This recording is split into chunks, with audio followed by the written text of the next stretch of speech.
शेतकरी मित्रांनो, तुम्ही हे जे पाहताय तर ही आहे स्लरी. आता ही स्लरी कशाची आहे तर थोडक्यात जीवाणू बेस NPK स्लरी आहे. याच्यामध्ये NPK सोडता इतर न्यूट्रिशनसुद्धा उपलब्ध आहे. परंतु नैसर्गिक शेती करत असताना किंवा नवीन नवीन प्रयोग करत असताना नेहमी लक्षात घ्या, फर्मेंटेशन ही जी एक व्याख्या आहे ती तुमच्या क्षेत्रामध्ये तुम्ही अवलंबलीच पाहिजे. त्यावेळेस आपल्याला त्याचे परिपूर्ण रिझल्ट हे मिळतात. आता ही बनवलेली आपण जवळजवळ 1 महिना होऊन गेला आहे आणि आत्ता आपण तिचा वापर करतोय. आता याच्यामध्ये काय वापरलं आहे तर याच्यामध्ये 2 प्रकारच्या पेंडी वापरल्या आहेत. याच्यामध्ये आपण जवस आणि दुसरी सूर्यफूल असे 5-5 किलो 2 पेंडी घेतलेल्या आहेत. 5 लिटर ताकंडी घेतलं आहे. याच्यामध्ये बॅक्टेरिया आपण घेतलेला नाही आहे कारण ऑलरेडी या जमिनीमध्ये बॅक्टेरियाची कमी नाही आहे, त्यामुळे आपण बॅक्टेरिया त्याच्यामध्ये घेतला नाही. बाकी याच्यामध्ये गावरान गाईचं गोमूत्र, शेण हे देखील याच्यामध्ये आहे. 1 किलो चिंच आहे, 2 किलो गूळ आहे.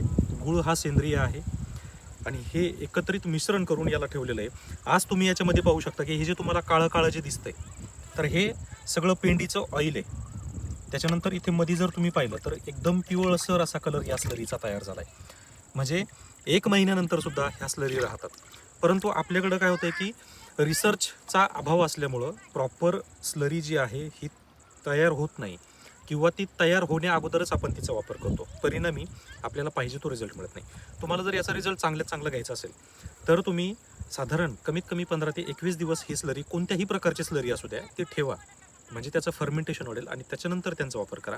म्हणजे तुम्हाला त्याचे रिझल्ट अतिशय चांगले मिळतील. आज तुम्ही इकडे पाहू शकता की पाणी नसताना सुद्धा ही पिकं अजूनही हिरवेगार आहेत. याचं कारण असते की मुळांची डेव्हलपमेंट अतिशय चांगल्या प्रमाणामध्ये होते.